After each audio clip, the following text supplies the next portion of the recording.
Todo imperio se funda sobre la sangre y el miedo. Ninguno lo supo mejor que él.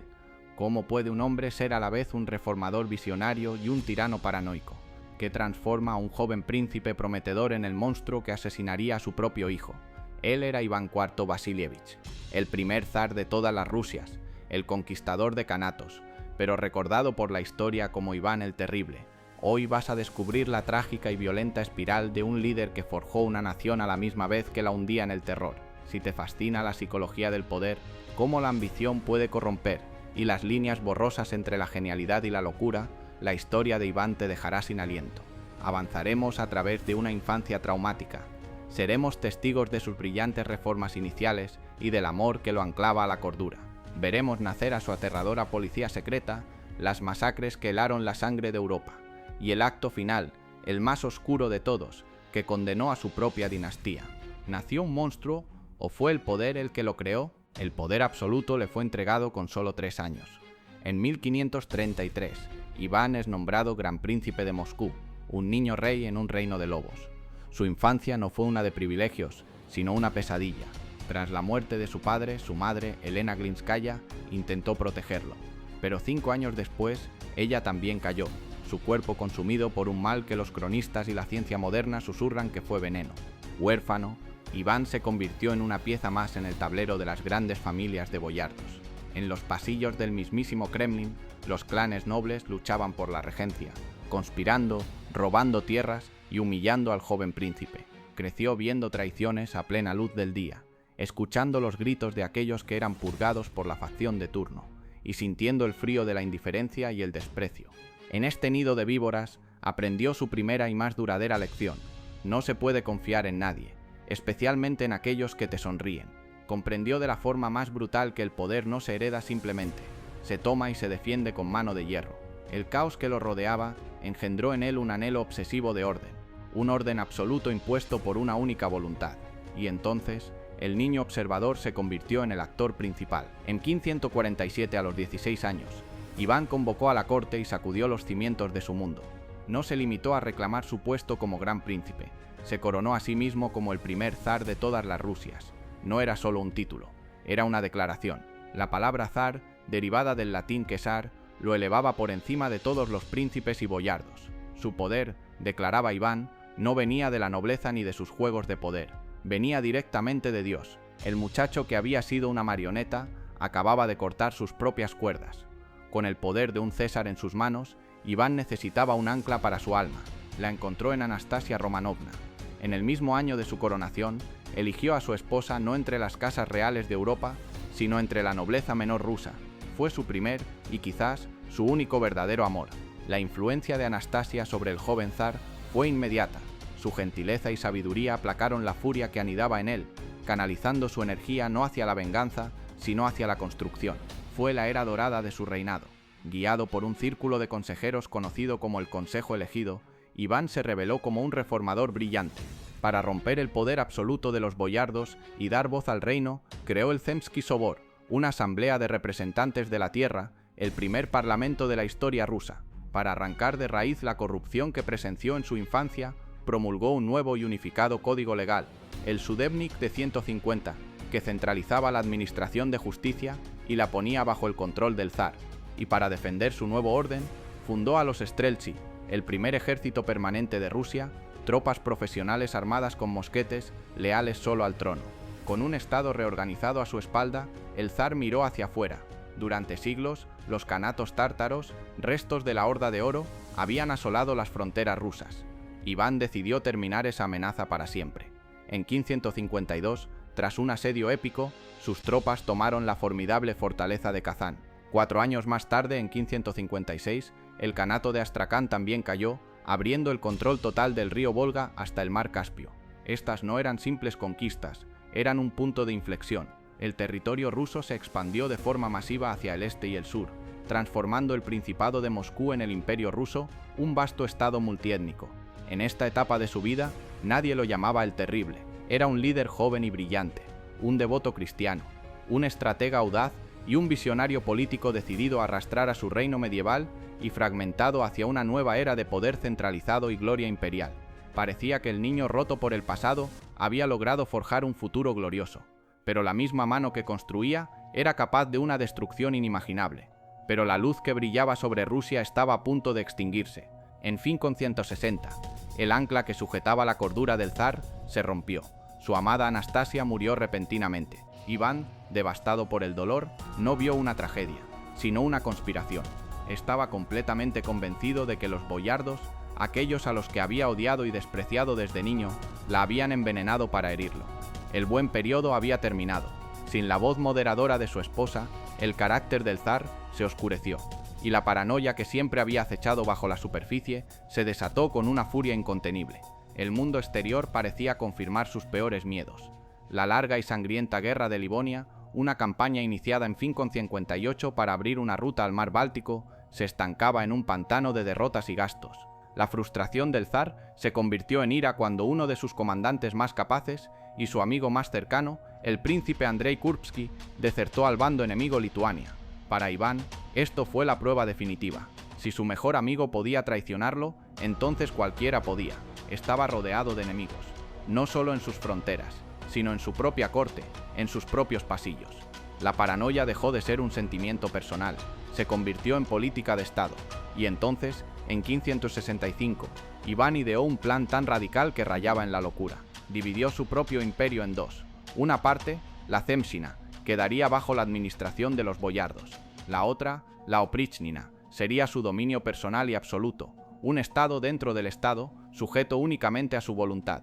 Para gobernar este reino oscuro, creó un arma viviente, una fuerza de policía secreta de 6.000 hombres, los Oprichniki, eran su legión de la muerte. Vestidos de negro de la cabeza a los pies, montados en caballos negros, llevaban consigo los emblemas de su macabro propósito. En sus sillas de montar, una cabeza de perro para oler la traición y una escoba para barrerla de la faz de Rusia. Con ellos se desató un reino de terror. Los Oprichniki cabalgaron por todo el país, confiscando tierras, torturando y ejecutando a miles de personas, a cualquiera que fuera remotamente sospechoso de deslealtad, sin necesidad de juicio ni pruebas. La cúspide de esta brutalidad llegó en 570.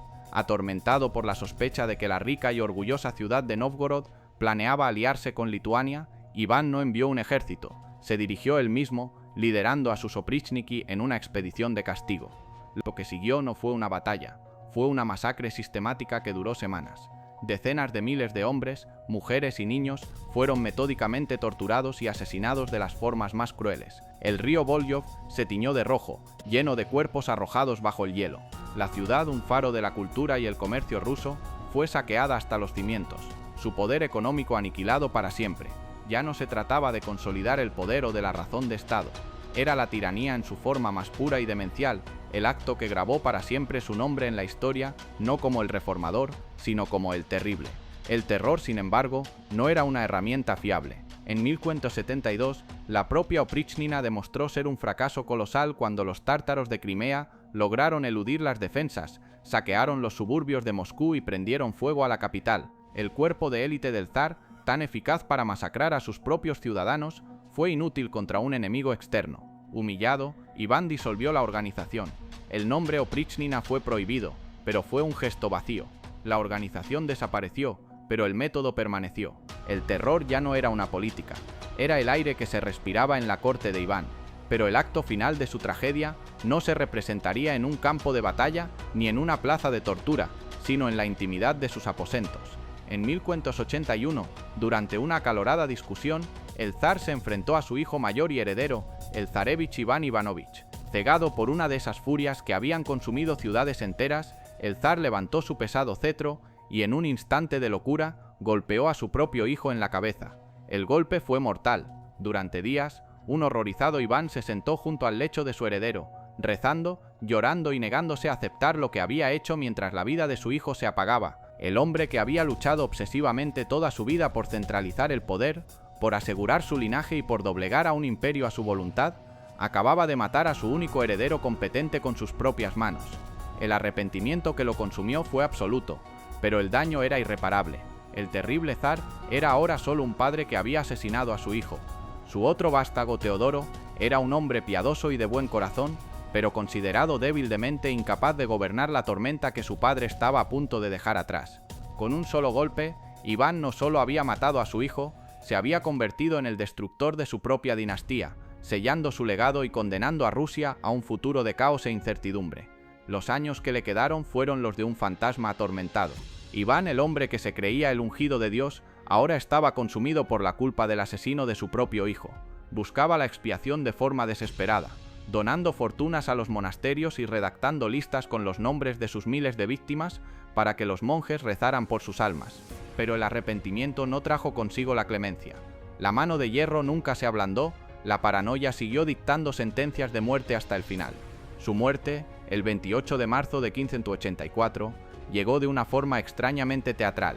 No fue en la batalla ni víctima de una conspiración, sino en un momento de calma, mientras sus sirvientes preparaban un tablero de ajedrez, el juego de los reyes, el primer zar de todas las Rusias se desplomó y murió. La fuerza que había sacudido los cimientos de un continente se apagó en silencio.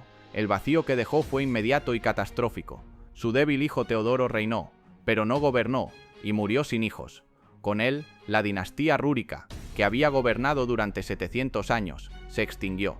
Rusia, la nación que Iván había unido con sangre y acero, se precipitó a un abismo de caos conocido como el Período Tumultuoso, una era oscura de guerra civil, hambrunas devastadoras e invasiones extranjeras que casi borran a Rusia del mapa. Al final, ¿quién fue Iván? Más que un simple tirano, fue una fuerza de la naturaleza que arrastró a un reino medieval, a patadas y gritos, a la era de los imperios. Centralizó el Estado, expandió sus fronteras y le dio a Rusia una identidad imperial que perdura hasta hoy, pero lo hizo a un coste humano tan terrible, tan espantoso, que su nombre se convirtió en una advertencia. Forjó un imperio, sí, pero lo templó en el fuego de la paranoia y lo bautizó con la sangre de su propio pueblo. La historia no ofrece juicios sencillos para figuras como Iván IV, pues fue, sin duda, una de las más complejas y contradictorias de la historia. Fue el arquitecto del Estado ruso moderno y, simultáneamente, su primer gran tirano. Incluso su apodo, el Terrible, es un eco de esta dualidad. La palabra rusa, Grozny, no solo se traduce como terrible en el sentido de malvado, también significa formidable, imponente, que inspira temor y respeto. Para sus contemporáneos, un rey debía ser Grozny para ser obedecido. Iván lo fue, pero cruzó una línea que lo llevó de lo formidable a lo monstruoso. El balance de su reinado es una paradoja sangrienta. Por un lado, centralizó el poder, reformó la ley y el ejército, y expandió masivamente el territorio, sentando las bases del absolutismo que definiría a Rusia durante siglos. Pero, por otro lado, lo hizo a través de una brutalidad sistemática y un terror de Estado que masacró a su propia gente y traumatizó al país. Su influencia se proyectó mucho más allá de su muerte. Se convirtió en un arquetipo, un modelo a seguir para futuros líderes rusos autoritarios que vieron en él un ejemplo de lo que se necesitaba para gobernar una tierra tan vasta y rebelde. El más notable de sus admiradores fue Joseph Stalin, quien lo defendió abiertamente, creyendo que la crueldad de Iván al servicio del Estado era necesaria, y que su único error fue no haber sido lo suficientemente despiadado. Al final, la historia de Iván es un aterrador recordatorio de cómo el trauma personal de un niño, cuando se combina con el poder absoluto de un hombre, puede desatar una catástrofe nacional. Su vida nos obliga a reflexionar sobre el verdadero precio de la construcción de un imperio, y a preguntarnos si un gran líder puede ser también un monstruo. ¿Crees que Iván fue un monstruo producto de su terrible infancia o un líder calculador que usó el terror como una herramienta política? ¿Es posible ser ambas cosas a la vez? Comparte tu análisis en los comentarios. Si esta historia sobre el poder y la locura te ha impactado, apoya el canal de Estratégos con tu suscripción y no te pierdas los próximos vídeos.